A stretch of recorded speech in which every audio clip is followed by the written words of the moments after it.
Now, seeing as we finished with the paintbrush tool now, let's just go ahead and hit V again to give us our move tool. And what we'll do now is add a whole new dimension to this clip by basically dropping in a large format, maybe plasma TV screen that sits up here on this building. Now, obviously that involves things like maybe shadowing over here, good distortion of the image and everything. Let's find a couple of very easy ways to do that. First thing to do is open up the image we're going to actually be using. So once again, bring up the Photoshop browser. And if you scroll through all of the images, we were working obviously down here on the skyscrapers. If you come on up, you'll see a file called gianttvscreen.tiff. I want you to double click to open that and just close the file browser down again. Let's just pull this over a little bit so we can see what's going on.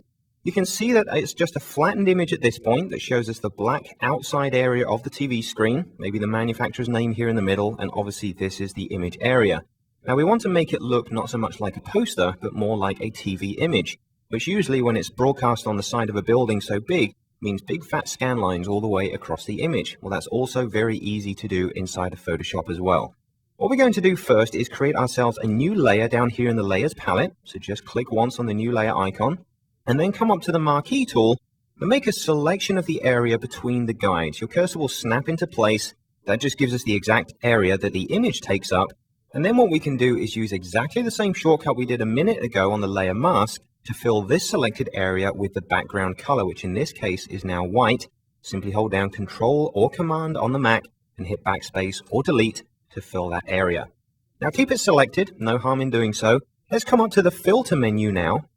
Come down the list to the Sketch options and then go across and choose Halftone Pattern. Now it'll take a few seconds for it to load up because this now brings up the brand new filter gallery, obviously in Photoshop CS. And we can see that it's laying over a dot halftone pattern in the background. Now the filter's rendering in black, the background is obviously white. If you find that you can't see anything in here, chances are you filled the layer with black. Now you do need something on the layer in order for the filter to work. It will warn you, it can't be transparent. What we want to do is make a couple of changes over here.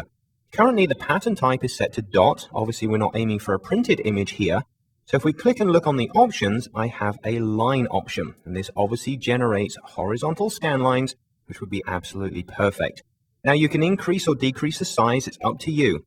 Obviously how much you distort the image to put it on the side of the building may make these lines disappear or start to become jagged. So you may find that you have to apply a slightly larger line in order to be able to see it at the end. It's up to you. I'm just going to make it round about that size. And then the contrast obviously won't really affect too much. It will slightly feather the edges or make them a little bit sharper towards the right hand side. But because there's no image in here right now, it's really not an issue at this point. So choose something that you like, go ahead and click OK.